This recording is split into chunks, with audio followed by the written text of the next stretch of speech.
What's the deal with whey protein when you are doing keto? Hi, in case you're new to this channel, I'm Slick Nick, your personal keto bro. And no, I'm not a doctor. I'm not a dietitian. I'm not a nutritionist. I'm not a personal coach. I'm just some random guy in Tennessee who happens to have a camera and over 10,000 subscribers. And I'm experimenting on myself. I am doing the research. People love to see in the comment section, you should do your research. Yeah, bruh, this is the research. I'm doing it before your very eyes for your entertainment and insight. Let's find out if keto works. Let's not read articles and blogs and hearsay. No. How about a real person who's just trying this out and seeing if it's working? I'm a couple months in. I have goals that I'm trying to reach, for example, trying to get down to 17% body fat doing this. What I want to talk about specifically right now, though, is today is the very last day I'm going to do whey protein. So I started weight training. I started going to a gym regularly a year ago, February 2020.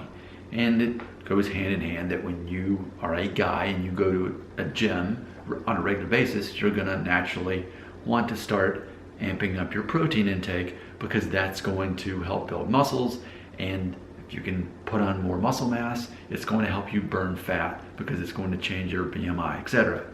So I've talked to people though who also weight train, and they say the protein powder actually causes them to keep their fat on their body.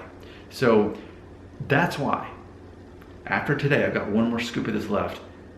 I'm not planning to return to whey protein. Instead, I'm just gonna be continuing to do this. I say in most of my videos, I consume between 25 and 50 grams of carbohydrates a day.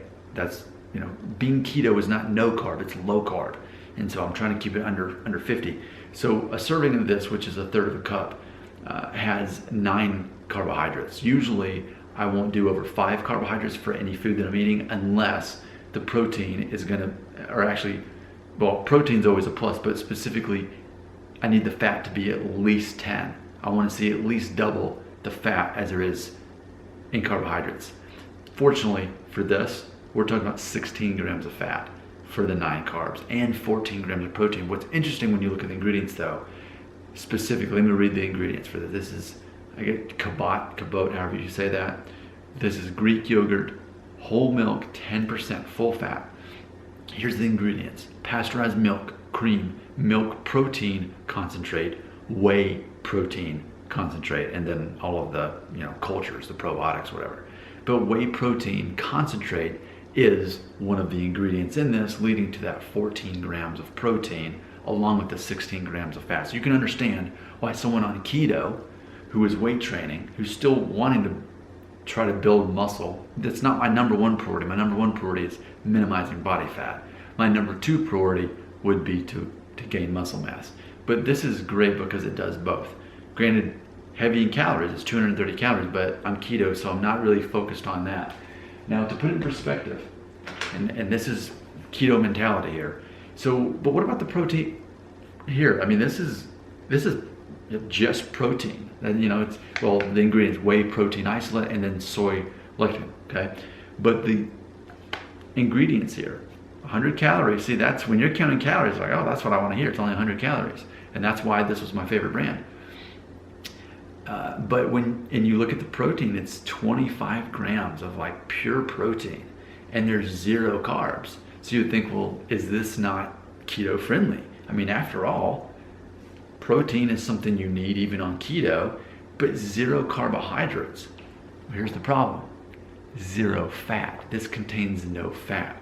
So what I'm always looking for is, when I do consume protein, I'm looking to consume a lot of fat with it. So that's why bacon is by default good. A serving is only 6 grams of protein and 6 grams of fat, but still the numbers equal out. Even with nuts and seeds, we see this, where you're gonna have at least slightly more fat than you are protein, but you can have a good amount of each. But when you have something so lopsided, lean protein is not what keto people like. So for example, tuna, cottage cheese, I cut that stuff out. It was really high on protein, extremely low on fat. And what I'm trying to do is keep my insulin levels down. That's the whole concept of hacking the system.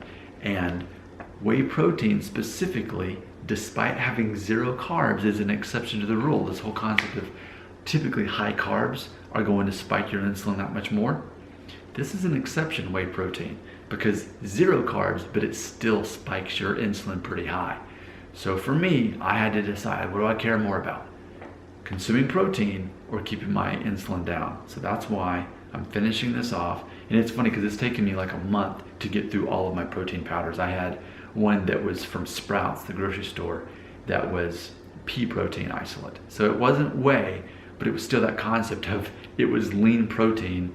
And granted, you know, and even as I'm finishing this off, I'm adding coconut milk, I'm adding hemp seeds, I'm eating chia seeds with it. I'm kind of, I guess, arbitrarily adding fat to it just to balance it out. But I don't want to do that. I want to, when I eat protein, I want it to already have the fat built into it.